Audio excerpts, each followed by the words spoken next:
From amongst the Bani Israel, there was a very pious man, an Abid, who spent 24/7 worshipping Allah subhanahu wa ta'ala. At the same time, there were three brothers. They had one sister. They'd made intentions for jihad, to elevate the kalima la ilaha illallah. Now they were in need of somebody trustworthy, somebody they could trust to leave their sister with. So they chose this priest, and they came to this priest and they requested. He refused. They kept on requesting, he kept on refusing. They kept on pleading, till finally he agreed that he would look after their sister. He told them to leave this girl in a house in front of his place of worship. He would remain in his place of worship, worshipping Allah, and she would remain inside his house opposite his place of worship. He would leave her food outside his own place of worship, and then he would shout her name. She would come out of her house to his place of worship and take her food. And this is how time passed. One day the shaitan whispered, "What are you playing at, boy? You leave the food outside your place of worship? And she has to come all that way from her house right to your place of worship? What if somebody sees her all alone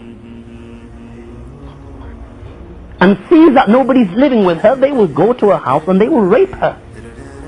Come on, you'll get more sawab if you leave the food outside her house." Now the shaitan's got him thinking, and he thinks there's more reward in this. Now he takes this food and places it outside her door. And this is how time passes. Every day this is what he's doing. A day comes and the shaitan whispers again, "Don't you feel sorry for her? She's all alone. She has nobody to talk to. You are a holy man. You possess a lot of knowledge. Allah's blessed you. You can benefit this girl. Don't talk about the dunya, talk about the deen." Doesn't this happen? Happens a lot in the universities, don't it? The excuse is that we are talking about the deen. Nothing can happen. We are pure. Listen to this. You can benefit her with your pearls of wisdom. Now, this is what he does. He sits outside his place of worship, and she sits outside his house, her own house, and they talk from a distance, all about the deen. And this is how time passes. The shaitan whispers again, "Come on, what are you doing? What if somebody sees you talking like this and thinks evil of you? Nobody knows from a distance what you're talking about, whether it's about the deen or the dunya. If they see you talking with a girl, they might get wrong ideas. And then why do you give a taklif to come outside her house? Why don't you just go inside? It's more appropriate this way. Then secondly, nobody can think evil of you." So this is what he does. Now, he started going inside her house. And they would talk about the deen.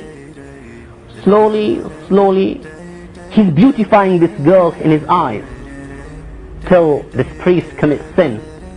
And after a period of time, the child is born.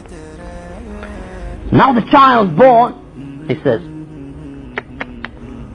"What have you done? You can't have this child. What if her brothers come back tomorrow? They will disgrace you and humiliate you." Don't be worried, she won't say anything. Why? Because she doesn't want her brothers to find out either that she's committed the sin. Kill the child. He kills the child. Time passes and the shaitan whispers, "Surely you can't trust her. She's got nothing to lose. You're the man with respect. Everybody respects you because you're a saint, you're a holy man. You're known for your piety and your worship. She's got nothing to lose." Now, this whisper, and he kills this girl, and he buries it together with her child, and he returns to his place of worship.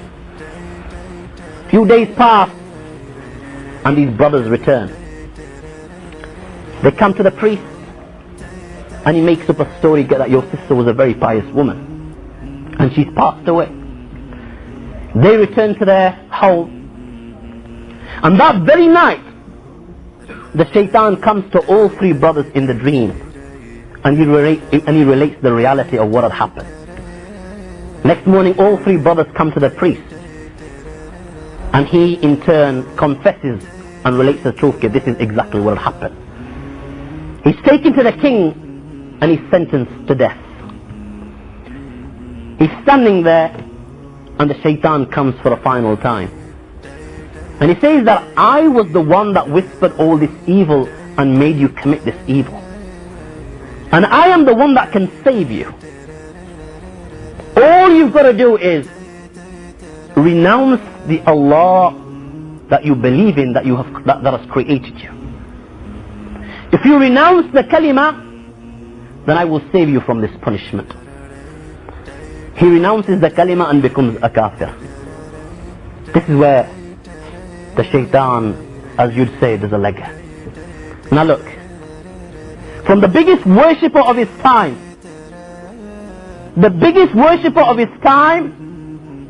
he ends up becoming a kafir.